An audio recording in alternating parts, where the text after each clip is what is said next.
Rick C. Christiansen sits down with our guest author for the next SpoFest event.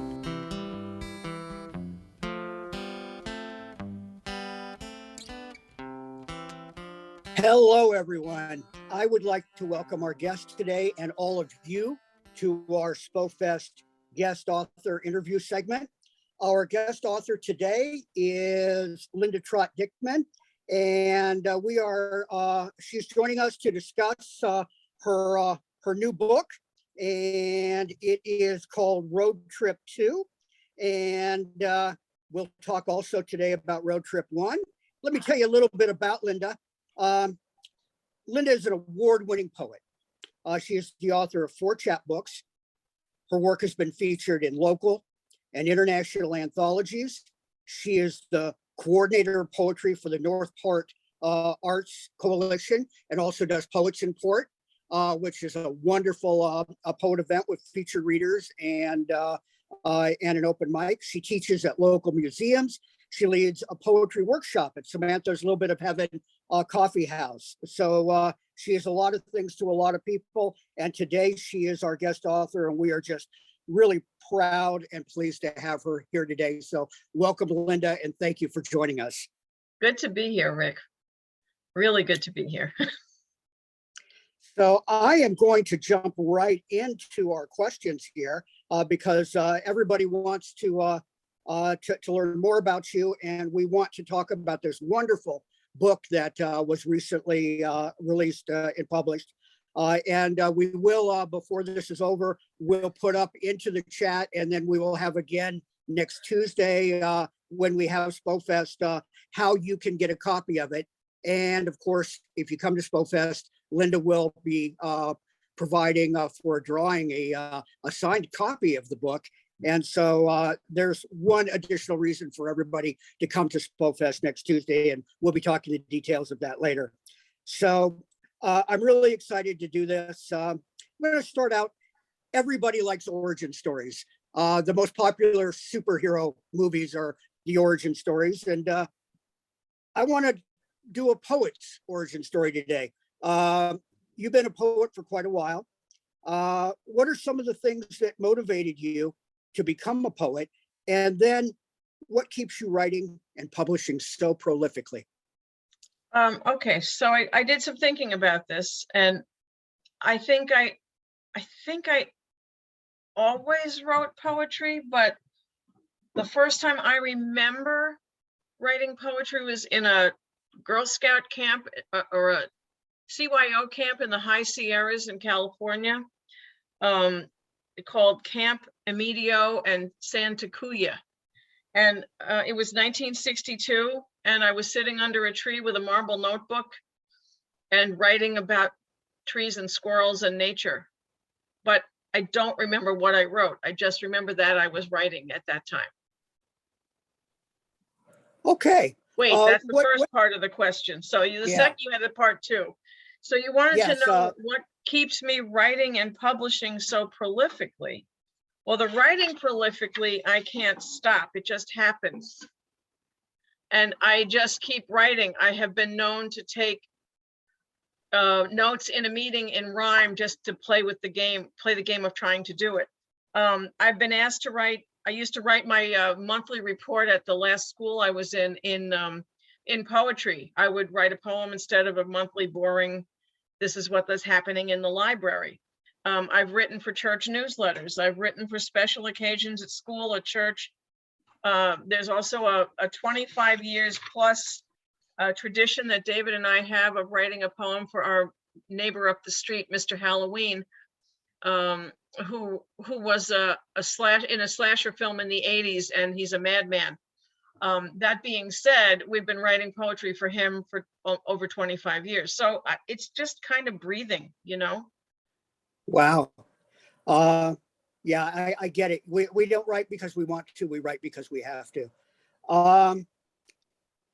I know you fairly well, and I know that that you are inspired by a lot of things, and all of that is to some extent, I think, informed by and enhanced by your faith. And so as we lead into talking about Road Trip 2, which is, a book about road trips and the traveling that you and David do, how does your faith inform the inspiration that leads you to write so beautifully and evocatively and elegantly about so many places and people and cultures in this country? That's so many things that are so nice of you to say. I don't think about it. Again, it's just, I'll say to Dave, if I'm driving, I'll say to David, write this down. Sun shimmering on old farmhouse, or take a picture of that, or what have you, or please pull over when you can. So it's something, I see something and something comes up in my head, and I either have David write it down, or we record it on film, with the phone, just to get it down so I don't forget what I was doing. And often those things come back to me, and then that evokes the memory of where we were, and then that might lead to a whole other thing. So okay. that's part of it. And since from a very little girl, like at least 8 years old, I was always asking my mother questions about church, and she would always tell me to ask the nuns, which is funny because what I turned that into was always ask if you want to know. So I always ask if I want to know. But the thing that drives me, the thing that's in my inner core, if you're a Star Trek fan, maybe a Thoraxian person, the core of who you are is not determined by the outside, it's determined by the inside. And so at my very core is God. So I don't feel like I'm a religious writer. I've seen those. I don't like a whole lot of that going on. Some of it's very forced. I try to write what's in my heart, just like everybody else. And whatever's in your heart is what comes out. Okay. Again, I know you fairly well, and we've done workshops together, and you're obviously a sensitive and empathic person. How does empathy contribute to your creative process? It helps me to consider events and people from another point of view. So that, which I never really thought about. Your questions were so helpful for my process of thinking, because if I'm in a room and there's a kid having a problem, I know that the kids are the ones that I see first. But then I think everyone is a kid. So whoever's hurting the most, or whoever's the most joyful, my insides, just like a compass or a beacon, just hone in on that. And that sometimes has me writing poetry. And I used to write in my plan books if that happened. I wrote across the plan book page that something happened with one of the kids, and later I would go and write a poem about it. So and okay, go ahead. No, I hope that answers your question, but I'm sure it does, and it leads me to another one. Those of you that don't already know Linda, how many years were you a children's librarian before you retired? 40. 40 years. So you're very much, as you've just described the process, an educator, a counselor, a person who's there to inspire creativity and thinking in others. You did that every day. You now are doing that with poetry, I think. Can you talk a little bit about how those 40 years inform your writing today?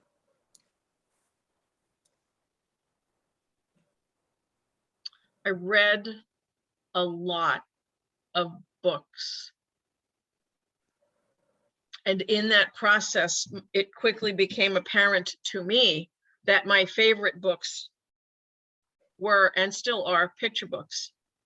I don't want to talk about that I could open a library out of my house since I retired, because I have quite an extensive children's book library. But with that, I can tell you when I read a good book, and I can tell you when I read a book that I can't believe got published, because the poetry is either forced or bad or contrived or whatever way you want to put it, not thought through. And there was a time in children's publishing when you could just pretty much write anything because they were trying to flood the market with books for children, that's evident in some of the books that came out at the time.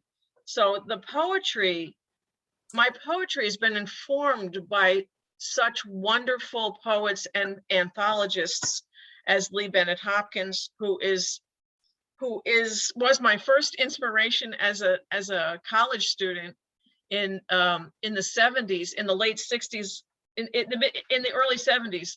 I took a children's literature course, and we had to read a book called Pass the Poetry, Please. And the first thing that I noticed about the book was there is not a day that does not need poetry. There is not a day, there is not a subject, there is not a place in the world that you cannot use poetry. So in my opinion, it helps everybody, the writer, the reluctant reader, the avid reader, the reader who likes hors d'oeuvres, just wants to eat one poem at a time. And so reading all those books and reading all that poetry, I know what makes a good one, and that informed my own writing.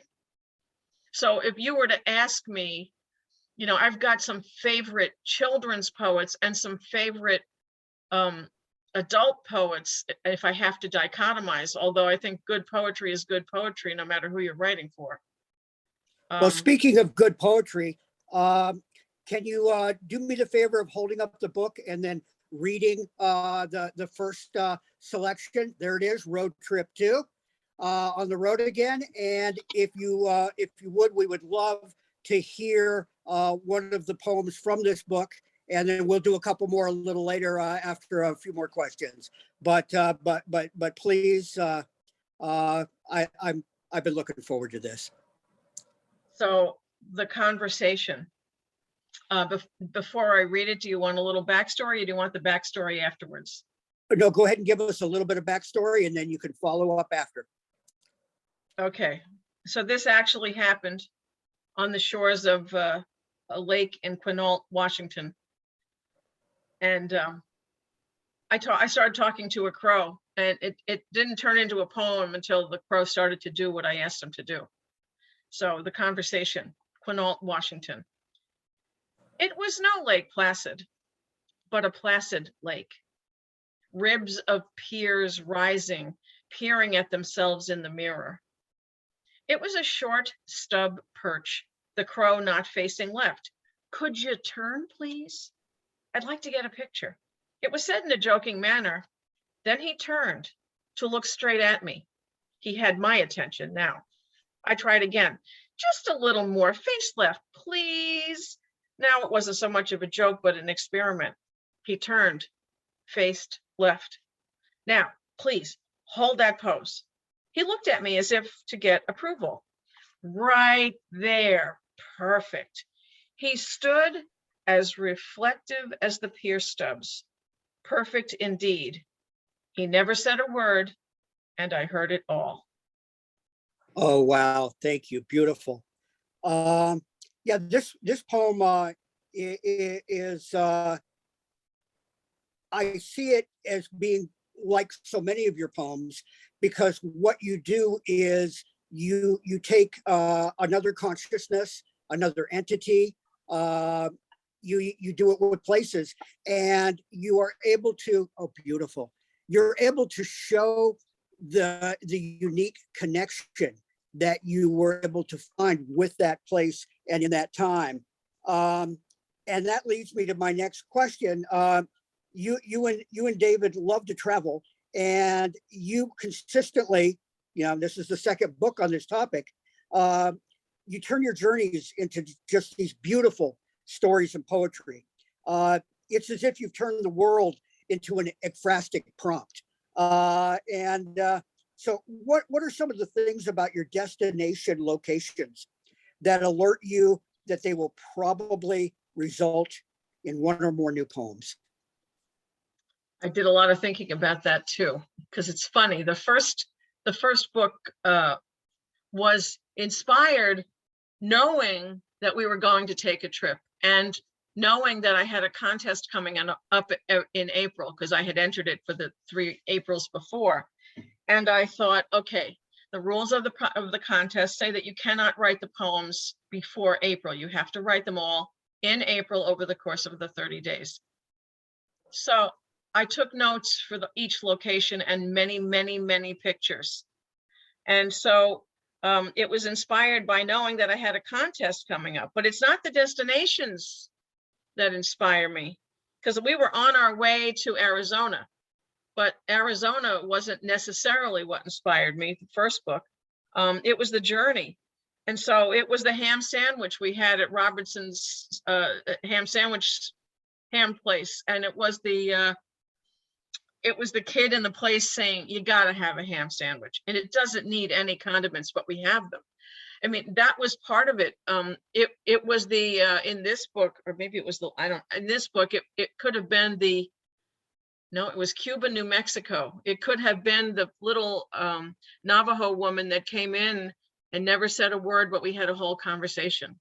So I wasn't planning on seeing her. I wasn't planning on that poem, but I took notes, and I write on everything, napkins, menus, anything I can take with me if I don't have my notebook in my purse. So I just am ready to write always. Fantastic. Well, and I know that that in this book, one of the places you visited and wrote about was the Badlands of South Dakota. So can I ask you to read us a couple of poems that came from that trip? Yes, and it was astonishing. I'd seen pictures, but nothing can prepare you for the reality of it. This is called Breathless in the Badlands, interior, South Dakota. Road, threading through an ancient landscape, striation nation, zigs that drop, zags that butte, bighorn travelers picking their way across a choir of rock, crenellated, serrated pinnacles, walls, washes, damp, rocky aroma rising, wildflowers spurting, purpose pushing through, joined by native rhythms, ghost dancer refuge, unlikely stage, aurora borealis, the shimmering headliner, sharps, brule, chadron, forming bands that make colorful music, together an ancient backdrop for the elusive, haunting glow of the Northern Lights. Wow. I don't have to go now. It is so evocative. Again, one of the things that's so wonderful about your work is that you take us inside of everything that you're writing about. Wow, that a beautiful poem. Thank you. And do you have another for us? Yes. So we were driving along, and we had just gone through the first piece of the very long road of the Badlands, and I noticed that there were a bunch of cars pulled over. So we pulled over and we looked, and there were people staring at a mountain. So of course we stopped and we stared at the mountain, and at the base of the mountain, there was a small herd of bighorn sheep. And I thought, I wonder what they think looking at us. And this is the poem that resulted from that. Badlands POV, interior, South Dakota, from the bighorn sheep. We can see you from our perch. We gather just beyond, still watching. You ride the antique trails assigned, holding devices that you hide behind. You fondle the fossils, share with the rangers, marvel at the ribbons of sediment. We climb sure-footed after a quick, grassy graze. This day, we just stand. Watch as you cluster cars around the curve of the roadway. Stare up at the pastel rainbow of sand. Imagine the northern lights dancing in the dark. Get back in your vehicles, never truly reaching the places it brings you. Never venturing into the dark depths, the bleached, chalky heights. You leave that to us. Wow. Wow. Something I've learned, a wise poet knows that a story changes depending on where you're standing. And this poem does such a wonderful job of illustrating that. The idea of this wasn't a tourist break. This is a bird's eye view from the standpoint of the natives. What a great idea to take it from where the cars were to the mountain. So beautiful poem. Thank you. Fantastic. So of course, this book was published by Red Penguin Press. You published multiple books with Red Penguin now, and for other poets out there and writers and wannabe writers who hope down the road to have the kind of publishing success that you've had. Can you tell us a little bit about your relationship with Red Penguin Press and what it is about it that makes this such a mutually beneficial relationship? Characteristics that we can all then kind of put on our checklist for when we're looking to choose a publisher. This is this could be a much longer conversation. So I'm going to try to give you the bullet points. Stephanie Larkin, who is the head penguin, so to speak, calls me her favorite living poet. That to me is quite something to live up to, but she said it publicly. I was on her show once at the suggestion of one of my student poets whose mom went to high school with her. And we just met and there was a bond that formed instantly there. And so she is one of the most positive, energized, encouraging publishers I have ever met. And I have to say, in all the years that I worked, I met a lot of publishers in the trade of being a children's librarian. But this one, there's nothing impossible with her.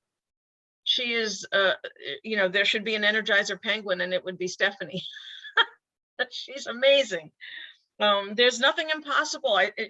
We talked about some books that we wanted to talk about publishing, and she said, "Oh, I'm sure you have more than that inside of you." And she had me hauling out every manuscript I ever wrote, and we're working on it. But you said prolific at one point. She wanted to take my first 3 books which were with another publisher, and revise and update them and put them under the Red Penguin imprint. So that's why it seems like I'm writing a book every 5 minutes. I'm not. Although I could, but I'm not. Wow. Well, those are good and strong words. So remember, everybody out there, if you've got a book, maybe you'll be able to entice Red Penguin into taking a look at it. I would say to the people interested in Red Penguin, go to the website and look under submission opportunities and look under publishing opportunities. But I started with submitting. So that's when the relationship began to grow. Okay. So that's my final advice there. Fantastic. Linda, this has been a joy today. Thank you so much for joining us. And we're really excited that we're gonna be able to spend more time with you when you are a guest author for SpoFest this coming Tuesday, January 4th at 6 p.m. Central Time, 7 o'clock your time. And we hope all of you that are watching this or have the opportunity to watch this can attend when our featured readers on Tuesday are going to be Dustin Pickering, Krysia, Jopek, and Jack Varnell. And of course, our guest author will be Linda Trott Dickman. And there will be open mic followed featured readers. And of course, if you haven't been to SpoFest before, Q&A, word of the day, and Zoom attendees, put your name in our book for a chance to win a signed copy of the book, Road Trip 2, On the Road Again. Linda, what a fantastic visit. Thank you so very much for doing this. And we look forward to seeing you on Tuesday and hearing more. and enjoying the fellowship of SpoFest together. Any last words for us, Linda, before we sign off today? Last words, write your heart out. I couldn't think of anything better to say. Thanks a lot, everybody. Thank you for joining us, and have a great and happy New Year, everyone. And we'll see you in 2022 next Tuesday, January 4th at SpoFest, with another wonderful night of poetry and fellowship. Take care, everybody.